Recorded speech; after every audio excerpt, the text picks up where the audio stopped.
ခခခိုင်စုခခဟုတ်တော့ခေါ်မကြအောင်တိုင်းကြာစံချက်ကလေးလာပို့တာအမတော့နေမေ အမေကဒူးနာလို့တဲ့စိတ်တော့ပြီးအိမ်ရတယ် ဟာလားစားစိတ်ချင်တာနှုတ်လိုက်ပါလား ဒူးလိုက်ကျွေးလိုက်မလဲအနေနဲ့အမေကလူပြီးသွားရင်ပြက်ရခက်လို့တဲ့ အော်အေးအဲ့ဆိုလည်းမဝင်တော့ပါဘူးအနီမွန်တရားဆောင်မှာဂျိုင်လေးတော့ပြလောက်ဒီဇိုင်းချန်တာကိုလူကိုတတ်ဖို့မလို့နော် တပီးလာပို့လိုက်မလဲအနေမောဂျိုင်းကော ယူသွားမယ်ဒီဇိုင်းချန်တာမှကိုလူကိုပေးမလို့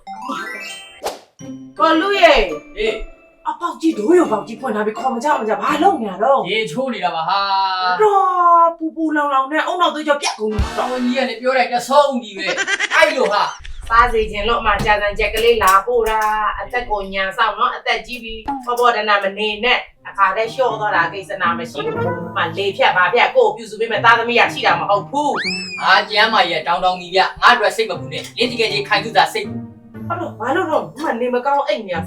ဘဲနဲ့အိမ်ကြီးကမှာတော့ဒူးစစ်တွေနာလို့တဲ့ဟိုဘက်ရောက်ကအနှိမ့်တယ်ခေါ်ပေးပါဆိုလို့အနှိမ့်ခံလေးရဲ့3ရက်တောင်ရှိပြီပြို့ နှိမ့်နေတာဟုတ်ပါအနှိမ့်ခန္ဓာကို3-4ရက်ရှိပြီ စင်းမီလို့နဲ့ကူကလည်းမပြောက်ဘူးပြို့ကြိတ်ပြီးကူနေတာ तू က တော့မပြောဘူး ဘဲနဲ့ပြောရမှာတော့ तू ကဒီကြောက်တဲ့ကြိတ်ကူနေတာ ခိုင်စုရင်သွားလာမဲ့ကိုလူရေ စွတ်ဆန်တဲ့ရှောက်ပြောမနေနဲ့ဦးတော့ဟိုကနေကောင်းတာမဟုတ်ဘူး တော်ရလားနည်းနည်းအားထည့်လိုက်အောင်နော် မထနဲ့တော့အယူတွေကျွတ်တော့မက ကျွတ်ထွက်မှာကောင်းလားဒီလိုရဲ့အားလည်းလေးထည့်လိုက်အောင်မလို့ရတာတော့ အေးရတယ် ရတယ်နော် အေးရ ဒီစုမောင်မမင်းလည်းပြန်ခေါ်လိုက်အောင်လား အေးမခေါ်တော့မတပတ်လောက်နာအောင်မယ် ဟုတ်ကဲ့ ဟာတော့မခိုင်စုအနှိမ့်တယ်ခေါ်ပြီးနှိမ့်ညာဆိုခညီရလည်းမပြောဘူးနော်ကြိုးကန်ကုန်မဲ့ အမေကမပြောနဲ့ဆိုတော့ ပြောင်းမယ်တော့လာချင်လို့တော့လာမဟုတ်ဘူးဒီကုကလာပင့်လို့လာတာပြောင်းမယ်မခ ဟုတ်ကဲ့ဟုတ် လေဒူးနာညာဆိုဒူးကြိုက်နေတာဆို ဒါစလုံးမကောင်းပါလားညင်လေးနေဘာမှဖြစ်ဘူးလို့တော့မှလာလာ အော်အဲ့ဒါရှင်ကကလေးမမအမတသက်လုံးညင်လေးပဲနေတော့မှာပေါ့ အဲ့လိုမပေါ့မမိုးရဲ့ ခညီတို့လည်းနော်ခေပညာတတ်မဟုတ်တဲ့အတိုင်းပတ်စံမရှိတဲ့အတိုင်းဒါလောက်ချမ်းသာနေလဲညီမေဒူးနာဒူးကြိုက်နေဖေးမီတို့တွေနဲ့ရှောက်ကူနေတာအနှိမ့်တဲ့ခေါ်နှိမ့်နေမပြောကြဘူးလားညီတို့မပြောကြဘူးလားအမေကို အမေကိုစေးရုံတော့ခိုင်းပါတယ်အန်နီမို့ရဲ့အမေကခေါင်းကြောမာတာပြီးတော့အမေကစေးရုံစီကံကြောက်တယ်လေ ညီနော်အန်နဲ့ထွေးရမယ်ဟာပစိန်နဲ့ပေါက်နေရလိမ့်မယ်ငါ့ကိုကြည့်ဟဲ့မနေ့ကမှမွေးသိတော့မှတော့မွေးသိတော့မှနိုင်ငံခြားဟောနှလုံးဆက်တက်ထားတာပါအခုတောင်ကုန်မြည်လို့တရက်ကွက်လုံးငါအချမ်းမှာဆုံး ရှင်ကတော့ပြောရရှိမှာပေါ့ရှင်မျိုးတွေကဘန်ကောက်မှာပေါ့ အမျိုးတွေကိုအာမကုန်းတော့ဘယ်အမျိုးမှရေတစ်ခွက်လာမတိုက်ဘူးကိုကနဲ့ကိုအကျိုးတော်ဆောင်နေနဲ့ချိတ်ဆက်ပြီးသွားတာမလေးအမျိုးတွေအားကိုပြီးကြားမှာနေမတင်နဲ့သွားဆေးစစ်မပေါ်နဲ့နော်မခိုင်စုလူကဝါနဲ့အသက်ကကြီးပြီးတာဒူးအယိုးစစ်ပြုံးတိတဲ့လက္ခဏာပဲနော်အမဆေးစာထွက်တာနဲ့စိတ်ကူးမလွတ်နဲ့ဘန်ကောက်တာသွားကူ အေးဆေးလိုက်ပါဆေးလိုက်ပါ အမေအန်နီမို့စားဖို့တမီးတစ်ခုသွားလို့လာမှာနော် ခ ရှင် မိငါမိပါမနီကလေးမရသေးရလားမယူသေးရ မရသေးရ ဟလာအသက်ဘလောက် 35 ဟဲ့ညီသမီးအိမ်အောင်ကြတာပဲနဲ့ရှိတော့ ဆယ်နှစ်ရှိပြီဆယ်နှစ် ဟုတ်တော့မပေါ်နဲ့နော်ကိုကပတ်စံမရှိရလဲမဟုတ်တခါတိုင်းညိမိနဲ့လိုက်တော့ဆေးတွေပါလေစစ်နဲ့နင့်လင်အားကရော အန်နီမိုကလာပို့တဲ့ကြာဆိုင်ကနောက်မှတောက်နေအန်နီမိုကစားမယ် တော်ပြီ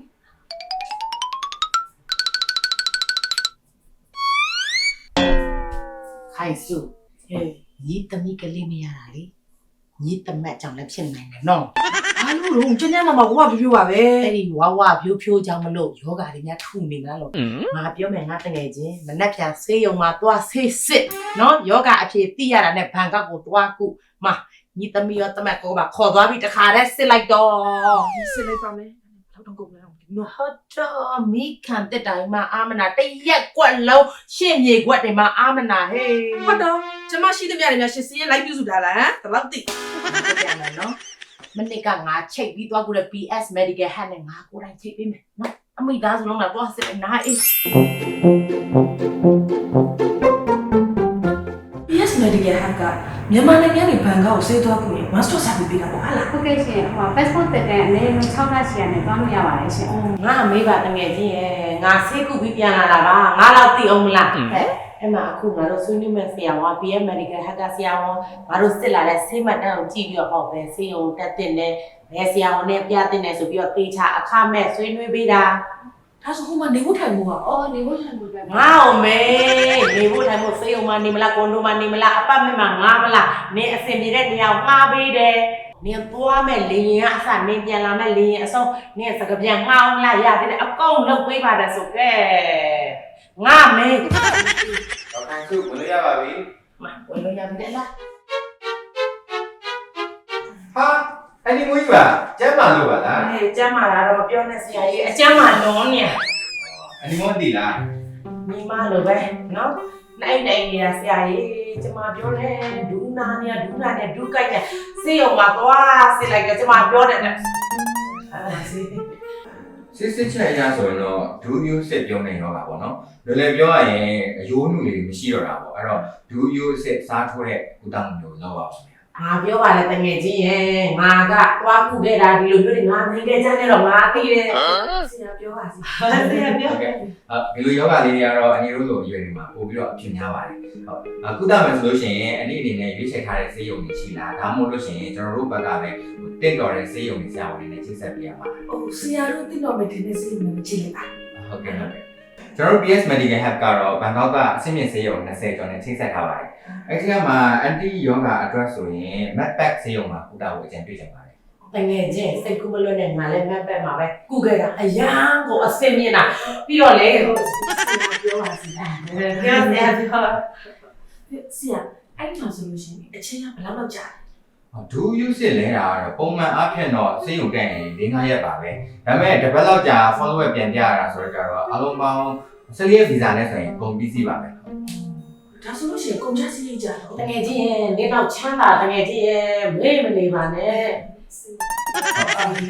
ဒူးယူစစ်လဲတာတစ်ဖက်ကိုပုံမှန်အားဖြင့်တော့ကိုရွေးချယ်တဲ့ဆေးရုံပေါ်မှာလည်းမူတည်တာပေါ့နော်ဘတ်3သိန်းကနေဘတ်5သိန်းကိုကျန်တော့ဒီကုန်ကြနိုင်ပါတယ် တငယ်ချင်းငါကြံပြီးမယ်နော်တစ်ဖက်လဲလို့3ရက်နေ9သိန်းကုန်လို့နှစ်ဖက်လဲနှစ်ဆမကုန်တတ်တာဆိုတော့နေသွားတာတခါတည်းတောင်နှစ်ဖက်လုံးလဲလာ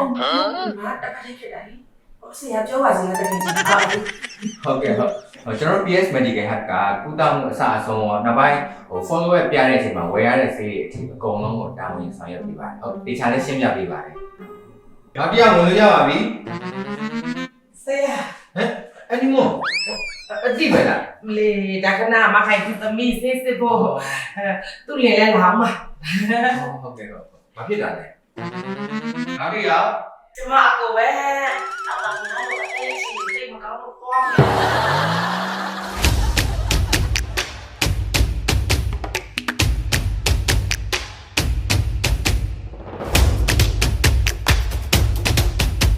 ခိုင်စု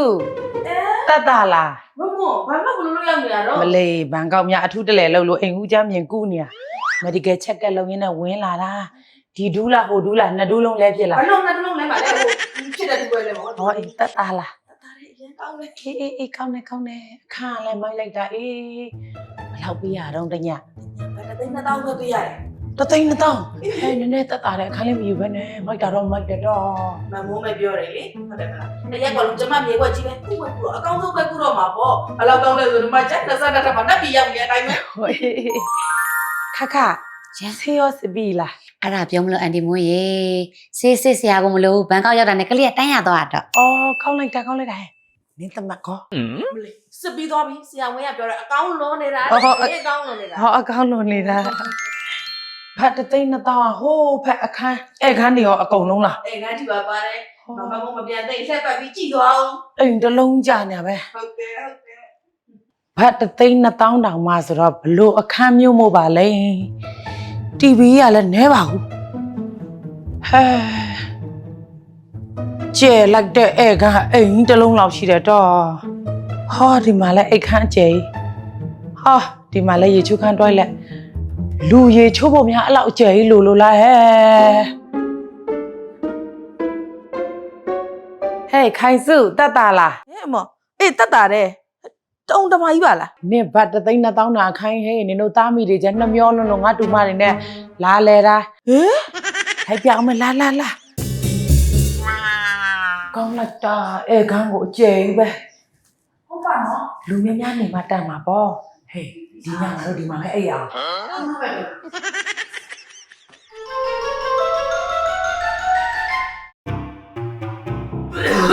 ကိုလူချောင်းနဲ့ဆွဲပါလားကိုလူဒီမကောင်းဆိုတထဲ ဟုတ်တယ်ချောင်းနေနေဆိုရင်မလေးနေနဲ့အောက် မပေါ်နဲ့နော်တထဲဒါအဆုတ်နေမှာအ ဆန်ကောက်တာတော့ ဘန်ကောက်ပါအောင်စီယုံမှာစီစလက်ကျမ PS Medical Hub နဲ့ချိန်ပြီးမယ် PS Medical Hub ကဘန်ကောက်ကအဆင့်မြင့်စီယုံ20နဲ့ချိန်ကကိုလူရဲ့ယောဂလက္ခဏာအခြေအနေပေါ်မှာမူတည်ပြီးကိုလူသုံးမဲ့ budget ပေါ်မှာမူတည်ပြီးတော့သူတို့ကအဆင်ပြေတဲ့စီယုံနဲ့ချိန်ပြီးမှဟောတော့ဘယ်သွားတာဟုတ်တော့ဘာလို့ ဘက်ဆိုသွားပြီလားညီတို့ပြောတဲ့ PN နဲ့ချိန်ပြီးတော့ဘန်ကောက်ကိုသွားမယ်လို့ ပြောပြရစေအော် ညီတို့ဆရာလုပ်တာတော့မခံဘူးလေကိုကဆရာဝင်နေဆရာလုပ်တာပဲခံမယ် ဟုတ်တော့ ကျမတို့ PS Medical Hub ရဲ့ရုံးတွေကိုတော့ရန်ကုန်မန္တလေးဘန်ကောက်မြို့တွေမှာထားရှိထားပါတယ်ရှင်ဆေးရုံပေါင်းများစွာရှိရတဲ့ကမှာလူနာရဲ့ယောဂအခြေအနေသုံးဆွဲခြင်းတဲ့ငွေကြေးပမာဏပေါ်မူတည်ပြီးတော့မှန်ကန်တဲ့ရွေးချယ်မှုဖြစ်အောင်ကျမတို့ PS ကနေပြီးတော့အကောင်းဆုံးကူညီဆောင်ရွက်ပေးပါတယ်ရှင်ကျမတို့ရဲ့ PS Medical Hub ကျန်းမာရေးဝန်ဆောင်မှုလုပ်ငန်းဟာဆိုလို့ရှိရင်နှစ်ပေါင်း20ကျော်အတွေ့အကြုံရှိတဲ့ကျန်းမာရေးတိုင်ပင်ခံဝန်ထမ်းအနေနဲ့ဆရာဝန်များဖြင့်ဖွဲ့စည်းထားတဲ့ကုမ္ပဏီတစ်ခုဖြစ်ပါတယ်ရှင်ကျွန်တော်တို့ PS Medical Hub ကထိုင်းနိုင်ငံမှာရှိတဲ့ဆေးရုံပေါင်း20ကျော်နဲ့ချိတ်ဆက်ထားပြီးတော့ဆေးသွားကုလိုတဲ့လူနာများအတွက် one stop service အဖြစ်အကောင်းဆုံးဝန်ဆောင်မှုပေးနေတာ10စုနှစ်တခုနီးပါးရှိနေပါပြီခင်ဗျာ